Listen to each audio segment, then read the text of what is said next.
сурцгаана. Сайн бацхан хүүхдүүдээ. Сайн бацхан хүүхдүүдээ. За.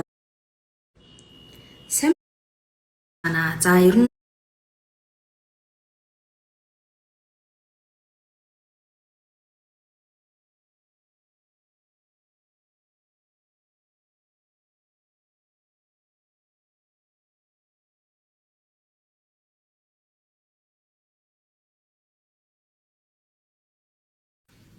сайн бацхан хүүхдүүдээ өнөөдрийн хичээлээр бүгдээрээ дүрсэн хүрээний урт олж сурцгаана. За багш нь тэгш өнцгт болон квадрат гэсэн хоёр дүрс зурсан байна. За хүрээний урт гэдэг нь юу вэ гэдгийг багш нь тайлбарлаад өгье. Хүрээний урт гэдэг маань энэ тэгш өнцгтийг бүтэн ингээд тойруулаад зурхад нийт чамд хэдэн сантиметр хэрэгтэй, хэдэн метр хэрэгтэй. Хэрвээ хашаа бол тэр газрыг хашаалахад нийт хэдэн метр хэрэгтэй гэдгийг нь олж байгаа тэр тоо нь болохоор периметр гэсэн үг байхгүй юу? Периметр буюу хүрээний урт. За тэгвэл энэ тэгш өнцгт дээр хоёр тал урд урдаасаа харсан хоёр тал маань тэнцвэр байдаг. Энэ урт талыг нь А гэж тэмдэглэдэг, харин богино талыг нь өргөн буюу Б гэж тэмдэглэдэг. За тэгвэл А нь урт, өргөн нь Б гэж тэмдэглэж явах нэ өнөөс хойш. За тэгвэл хүрээний уртаа P үсгээр тэмдэглэдэг. За тэгвэл энэнийхээ томьёогоо бүгдээр харах юм бол А маань 2 удаа, Б манаас 2 удаа орсон байна. Тийм учраас энийг томьёо олгож бичихтэй А дээр Б-г нэмээд 2-оор үржүүлж олдог. За квадратын хувьд гэвэл дөрвөн тал нь дөрвөлээ тэнцүү энэ тэгш өнцгтийг квадрат гэж нэрлэдэг. За тэгээд квадратын талыг А үсгээр тэмдэглэдэг.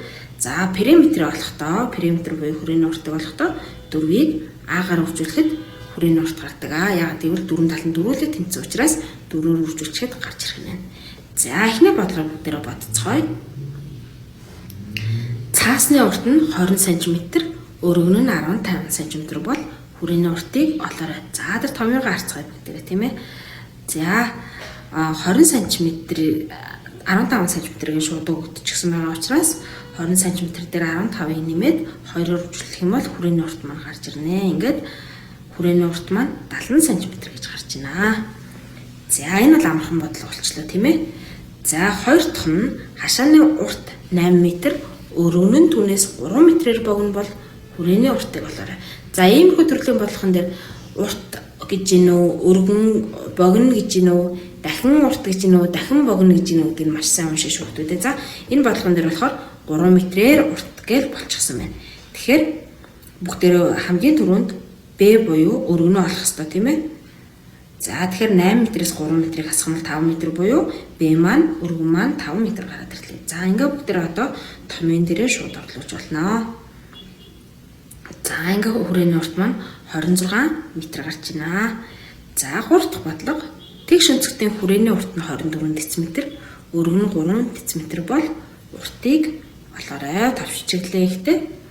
P тэнцүү 24 дм, B тэнцүү 3 дм, А нь хэдвэ гэж бичих юм.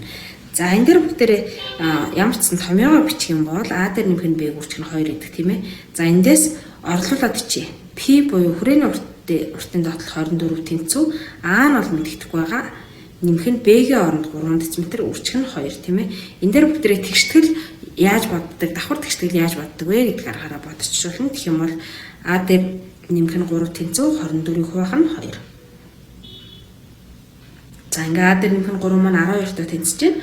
Одоо нийлбэр байгаа учраас хасаж явуулна тийм ээ. А тэнцүү 9 дм гарлаа. За эсвэл бүгдээрээ шууд амархан зэжлэе гэх юм бол хүрээний урт нь өгөгдчихсэн байх юм бол шууд 2-т хувааж болно. 2-т хуваагаад гарч ирсэн хариунасаа мэдэгдэж байгаа урт юм уу өргөнөө хасчихад мэдэгдэхгүй байгаа тал нь гараад ирнэ.